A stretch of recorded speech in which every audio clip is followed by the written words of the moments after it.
And we're back with Rings of Power, this time Season 2, Episode 6. Yep, we are at the point where last season we had the big awesome battle that happened throughout the whole episode last season. I don't know if it's going to be the same this season, but we are definitely heading for a big battle. Adar and his army and his prisoner, Galadriel, have arrived at Eregion, ready to siege the city. And Elrond has managed to warn Gil-galad that the orcs are not in Mordor, they're in fact in Eregion, and Gil-galad says that they can't stop Adar and Sauron on their own. So I wonder what is going on. What does Gil-galad have up his sleeve? Because he's obviously seen something with his own ring. Speaking of the rings, I'm starting to trust the 3 rings right now, 3 rings of elves. Don't completely trust them, but you know what, I'll take... don't completely trust them, but you know what, I'll accept the good that they've done so far. I still reserve a bit of caution for them, but as of right now, I'm getting better at trusting them. And I think Adar is about to offer Galadriel something. He's about to make an offer to Galadriel. The last episode he was talking like they have a common enemy in Sauron.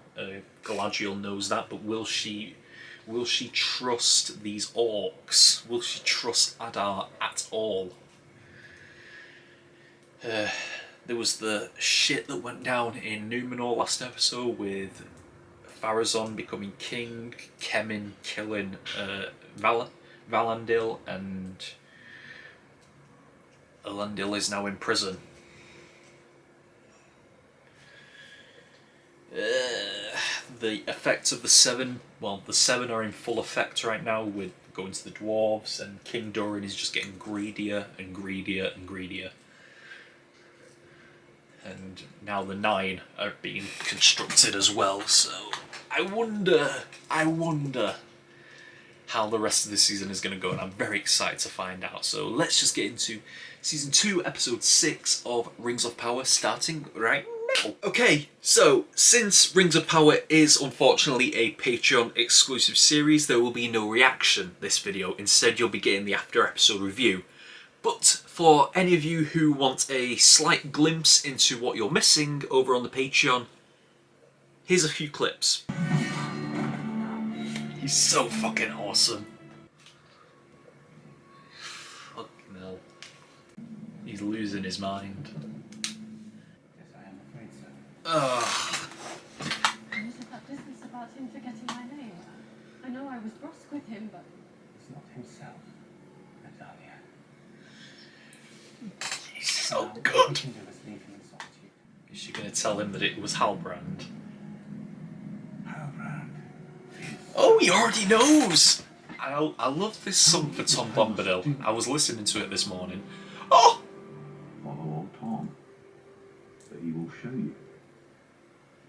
This holiday... Okay, so, back to the video. Let it go! Ah! This is so good, this show is so good.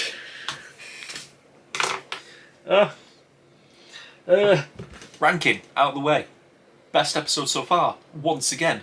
Everything just ramps up more every episode, at least in my opinion. I don't know what other people's opinion is, but every episode just ranks up. More and more you just see the influence that Sauron is holding. Like, now we know that it was all his plan. That Adar attacks Eregion, therefore Eregion, the biggest elvendom city in Middle-earth, gets reduced to ash. Of course Sauron would like that. Maybe even Adar dies in the battle. I'm sure Sauron would love that as well. An army of elves is coming along to fight against the orcs. He doesn't like elves, and he doesn't like those orcs because they side with Adar instead of him. Yeah, I'm sure he'd just love to see every one of them killed as well. He's so good at manipulating everyone. So, yeah, I think Galadriel's been fucked over too many times now that she realises, oh wait, everything I've done is because he wanted it. Even though she tries not to, it still ends up happening. Like, she sees everyone else being fucked over now the way she was. And she can't do anything to stop it. And the way Sauron just manipulates all of Celebrimbor's people against him, like saying, like, he wants me to oversee how everything goes in the city, so people are taking orders from him. Therefore, he's not raising the army to like defend the city. He's leaving the city as defenseless as he possibly can. He had the elf who had the message carved onto him buried so that no one saw it, so that no one grows suspicious.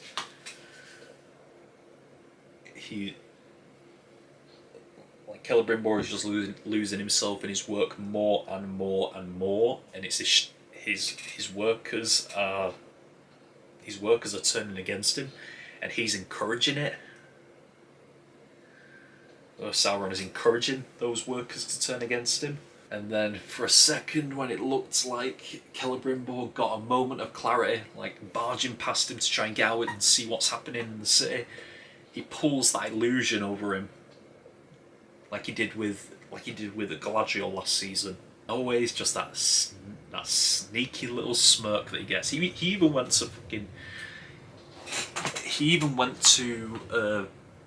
Khazad Dûm as well. Maybe people have a problem with, like, okay, people are travelling to fucking Eregion, to Khazad Dûm, to fucking Lindon in a space of a single episode. But you know what? I'm not mad about it because it keeps the pace going up. It keeps the pace up. Whereas in like Game of Thrones or something, at least in the first 5 seasons, if like someone left to go to somewhere in episode 2, they wouldn't get there until episode 8. Like, that's how it usually felt sometimes. But this one, you got people going to and from quite quickly, and it's keeping the pace going. I mean, they only have 8 episodes per season, and I think I heard that they only have like a 5-season deal to try and get all this done. Which 5 seasons is a good amount of time. 8 episodes per season, 40 episodes to try and tell the whole Rings of Power. When you think about that, we've actually going pretty fast. If they want 5 seasons, we've already got. Out of the 20 rings that were forged, we've already got 10 of them already done. The 9 are still yet to be made, and the 1 ring is still yet to be made as well. Yeah, it's all progressing quite fast, I have to say. So now Celebrimbor has just gone back to work, completely oblivious to everything that's going on outside. The city is defenceless. Its leader doesn't know what's happening. And Adar is laying siege to a city that Sauron wants to see destroyed. An army of elves is coming to destroy Adar, which Sauron wants. So he's hoping that both armies kill each other and the city that they're fighting over gets destroyed. How does he do this when he still hasn't finished creating the 9? He needs the 9 to be created. Because we know he forges the 1 ring in Mount Doom. But he's got a very strict timeline that he's got to follow if he wants to get those 9 rings created. And providing he wants it done this season, he's only got 2 more episodes. And it looks like next episode is just going to be all battle. Ooh.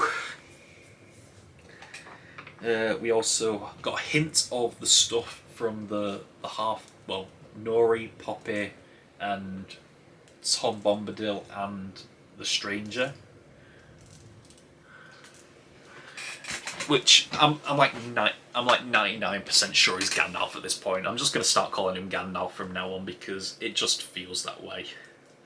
And not to mention that he's going to be searching for a staff in a whole forest, basically a dead forest of branches, and Saruman's staff is definitely not a branch. So it's definitely not Saruman. So it is Gandalf, which I'm happy about. I'm happy that it's Gandalf. I like to see the origin of Gandalf. And so yeah, the Poppy and Nori and Poppy in the with the stores, like she's saying to the Goond, I think they call her now. Well, that's what Merrimack called her. Saying that why don't you just leave this place, do what Half-Foots do, and just start wandering around, look for a new home. And basically, the Goond was just laying it. I know that's not her name. I can't remember her name. She just basically lays it all out about what's so special to a. She's basically saying what the Hobbit feels about their home. Like, this is where I was born. This is where I was lived. This is where I've lived. This is where I was married. This is where my husband got buried, and this is where I'll be buried after him. Like, she's basically saying everything the Hobbit would about their home, except they're not in Hobbiton. They're not in the Shire.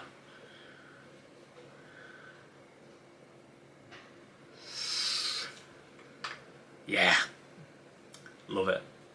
And so some sort of the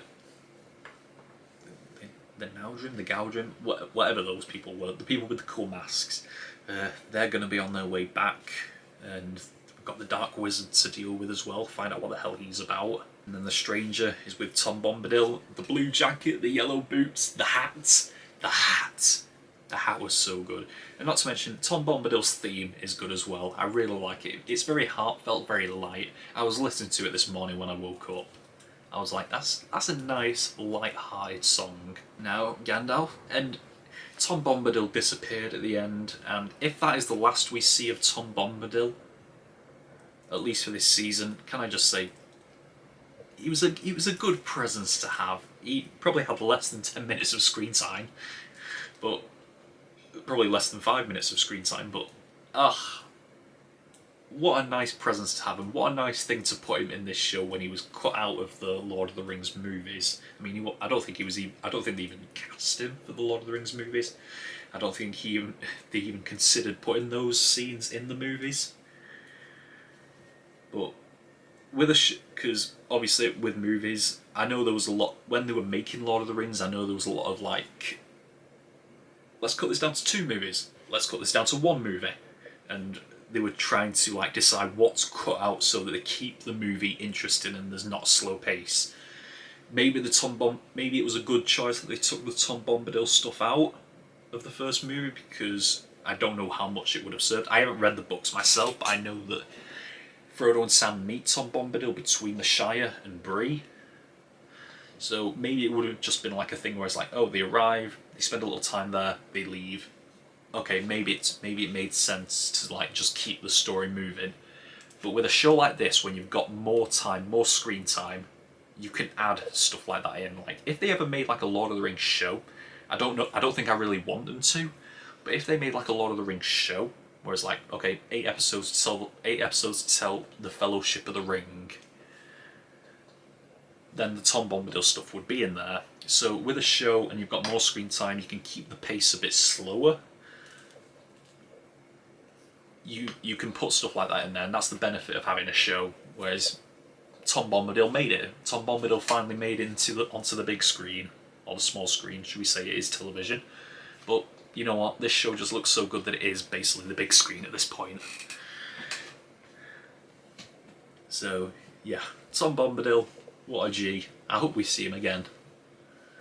And now Gandalf is going to search for his staff. There was the Dwarven, for a sec, the little scene at the beginning, it was the only scene we saw of him, was Aronde chasing the army of orcs that are on their way to Region, and he knows where they're going now because he found there was a couple of deserted orcs who were trying to get away and like just, I don't know, make a life for themselves rather than just go with Adar's plan. Because we have seen that a little bit, where the orcs are beginning to doubt Adar a little bit because he's obsessed with getting to Sauron. And those orcs exemplified that, as well as Adar's second in command, I want to call him. But yeah, those orcs were trying to get away. Ronde caught them and killed them pretty quickly. He's so fucking cool, isn't he? He is the Rings of Power version of Legolas. He is Legolas before Legolas. And he knows that they're going to Eregion, so that's where he's going to be in the next episode or so. And there was the Dwarven stuff. Disa and Durin have decided to go against the king now, because it was only last season. It was only last season that they were like, we will dig for more Mithril. We will continue digging down for more Mithril. And I was like, no, you don't want to, because that's how you get the Balrog out. And now the roles have reversed. Now that the king is wearing the ring, he wants to dig down for the Mithril. And he wants to basically hold Middle-earth hostage. Like say, if they want our help, they have to pay for it. So he's basically holding them hostage. And he wants to dig down for more Mithril so that they keep coming back for more. And now Disa and Durin are the ones who are defending it, not wanting to dig down, because Disa knows that there's... Well, Disa and Durin know that something is down there. They don't know that it's a Balrog yet, but they know something's down there. And Sauron knows as well. That little scene where he came to Khazad-dûm, he saw the vision of the Balrog in the flames. He knows what's coming. And we know what's coming as well, because we know the Balrog eventually does get out. But I don't think it's supposed to happen for quite a while yet, because it's supposed to be a fairly recent thing in The Lord of the Rings. So, does it get out and they just seal it back in again? Possibly. Or does it actually get out? But no, it can't get out, because Balin from The Hobbit is supposed to take control of Moria. And then they all die when the orcs come out and the Balrog comes out as well. So that's got... So, yeah, the Balrog can't get out right now. And Khazad-dûm can't fall yet, because that's not supposed to happen for a while. For 3,000 years, basically.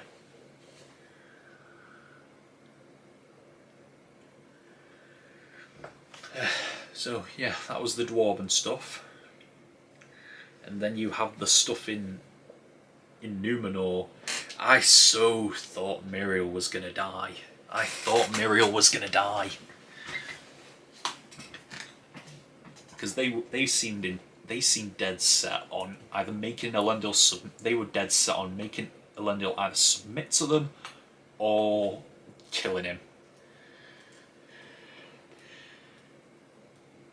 And I was convinced he was going to somehow survive or get away until Miriel stepped up, and I was like, oh no, she's going to die. She's going to die to protect his life, and then he leaves.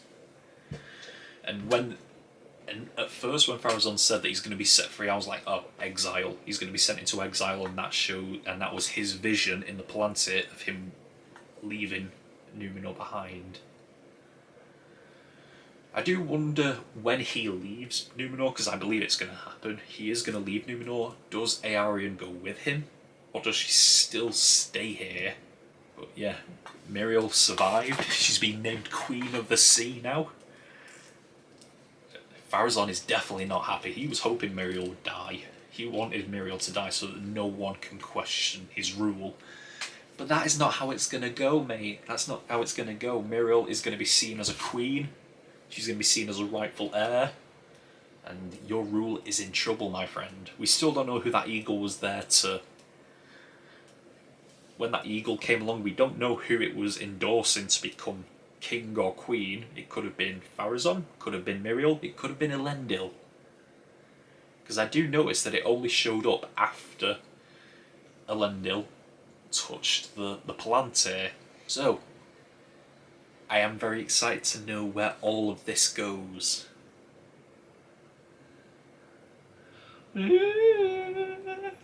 So very exciting. It looks like we're heading into a big battle next episode.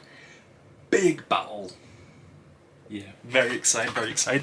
And I'm so excited that I get to see it today, because I am going to be seeing it today as well as the finale. I'm going to try and get both episodes done tonight. But before that, I've got to edit at least 1 or 2 episodes of this show before I get into those episodes. So, yeah, that is all I've got for this episode of Rings of Power. Until next time, we are over and out! Bye!